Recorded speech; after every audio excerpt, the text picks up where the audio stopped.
Sathya Sai Speaks, Volume 14, Chapter 6, The Teacher and His Task, Part 2 of 2. Humanness in man is absent today. In schools, we have teachers who teach history or geography or mathematics. The geography teacher opens out a map and points to some country and explains how people live there. The mathematics teacher writes on the blackboard 13 plus 3 plus 3 minus 9. The history teacher relates the story of a kingdom, but the drill teacher has to stand before the lined up pupils and himself demonstrate what they should do while he counts 1, 2, 3, 4, etc. Like the drill teacher, every teacher has to do what he says. He must demonstrate in his own life the truth and validity of what he advises the pupils to do. For example, he punishes them for smoking bidis and cigarettes, but when he is himself addicted to smoking, what authority has he to advise others against it? By this type of hypocrisy, the teacher loses all respect in the eyes of the pupils. If, however, you observe the rules you impose and then try to put them in practice, your advice is certain to be followed. When can you reach this stage? It is possible only when you become at least embodiments of humanness and when you recognize what the essential human qualities are. The thought that arises in the mind, the word that is formed on the tongue, and the act performed by the hand, when these three form stages of the same process, they then indicate humanness.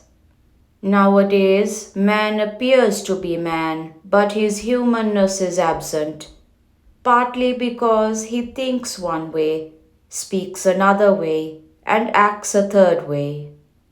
Speak what you think, do what you speak. That is the sign of true manhood. So you first act according to your own advice. Bring about consonance between your thoughts, word, and deed, and then guide the children. Otherwise, as teachers, you will make little impression upon them. Pupils in schools must have a strong foundation. Through the centuries, India has nursed many religions, creeds, and sects. But the essence of all the Shastras, spiritual sciences, is that in every being there exists the divine. The teaching of this essence is very necessary today. As the Minister for Education said just now, the foundation of an edifice has to be very strong. Even a small house requires a foundation. For a tree to grow, the roots have to be strong indeed. Without roots, the tree will collapse with the first gust of wind. A house without a foundation will also fall down in a heap.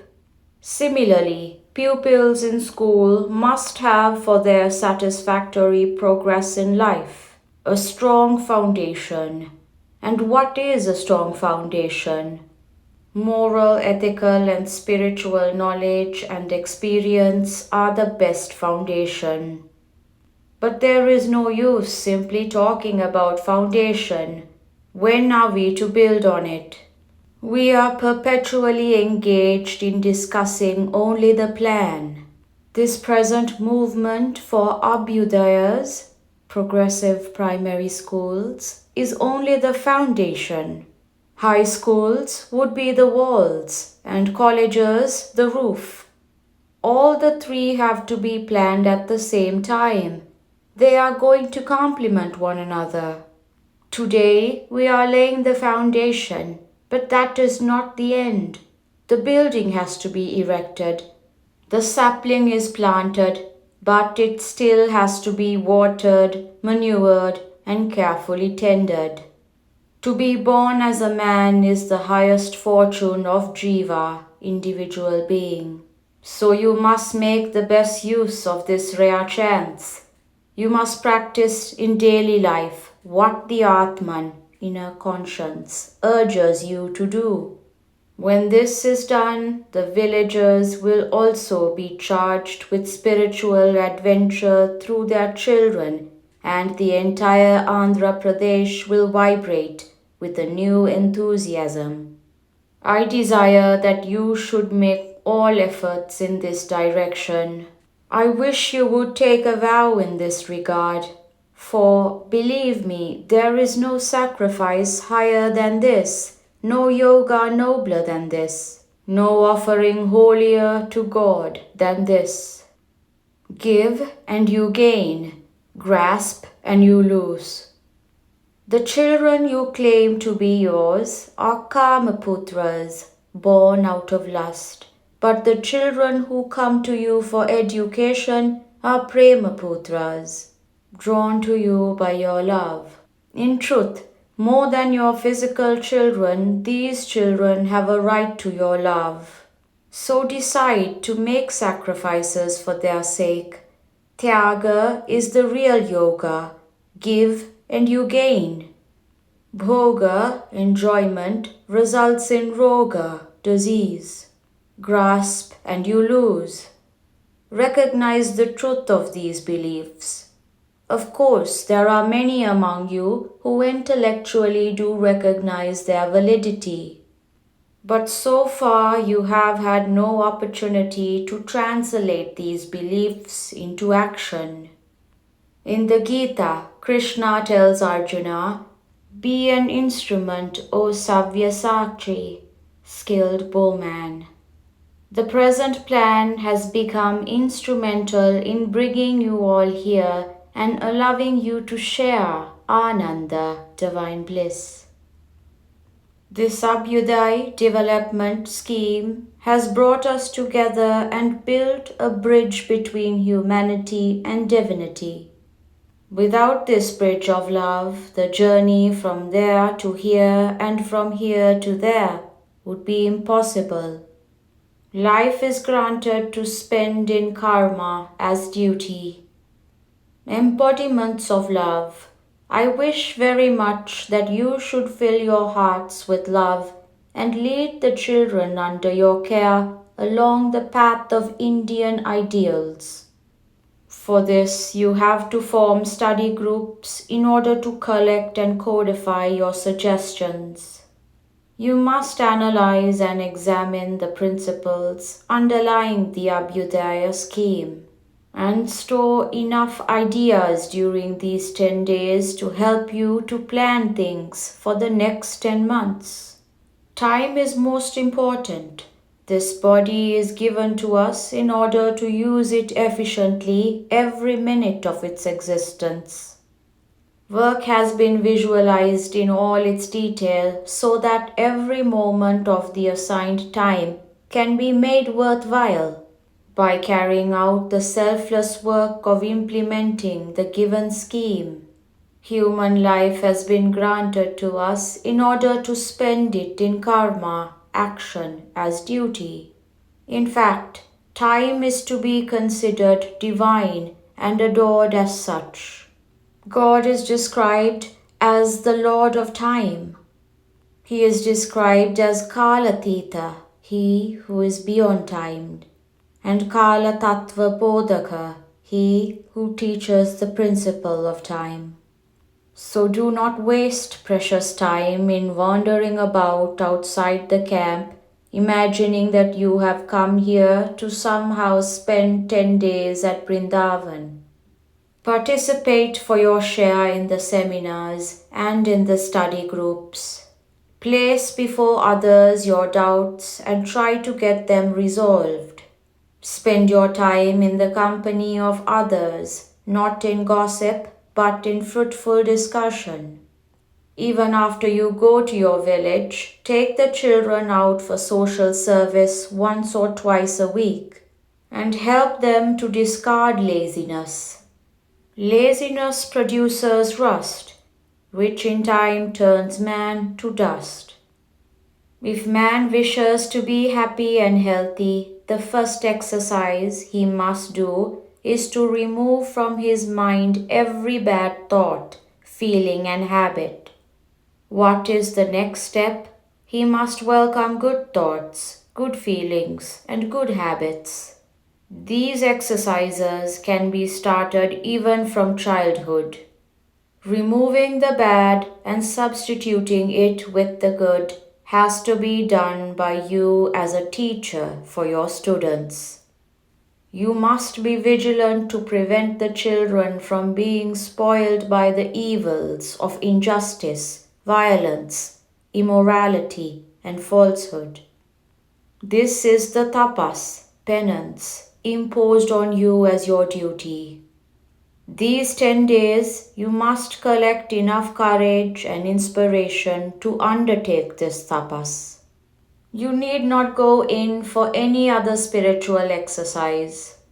Dedicate all your skill, strength, and scholarship to this great yajna, sacrificial rite. Dedicated karma is the yajna.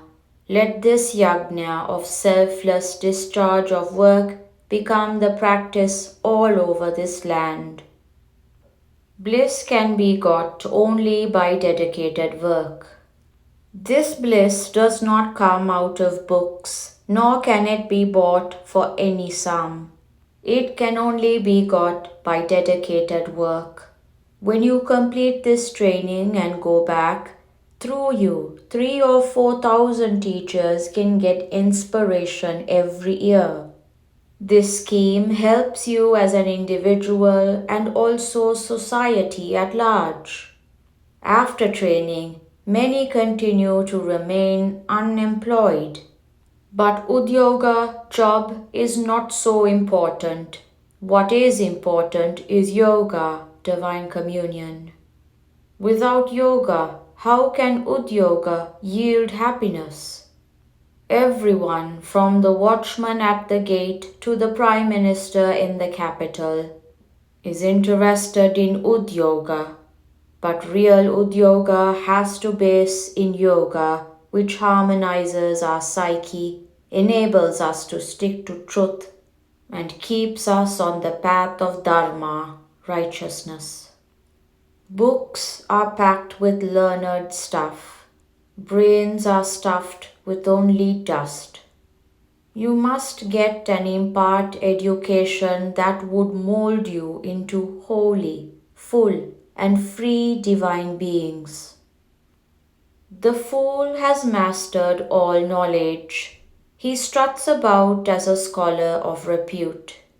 Yet he knows not even who he is, and he dare not shed a single vice. His reputation comes from disputation, but his scholarship leaks from many a hole. He studies and studies until he dies, but he still knows not how not to die. Whatever one learns or does not learn, one must, after being born as man, learn about the Atman, divinity. For that alone can confer bliss and immortality. Resolve today to sacrifice everything you have for the sake of the pure-hearted children who rely on you for guidance. So long as you are caught in the coils of monetary considerations, and so long as you think that such benefits alone can make you happy, you will continue to be as you are. But you can gain Ananda the very day you decide on dedicated service. Whether you get or do not get the comforts you desire, you should pay attention to the task for which you have come and cultivate the means for realizing the Atman.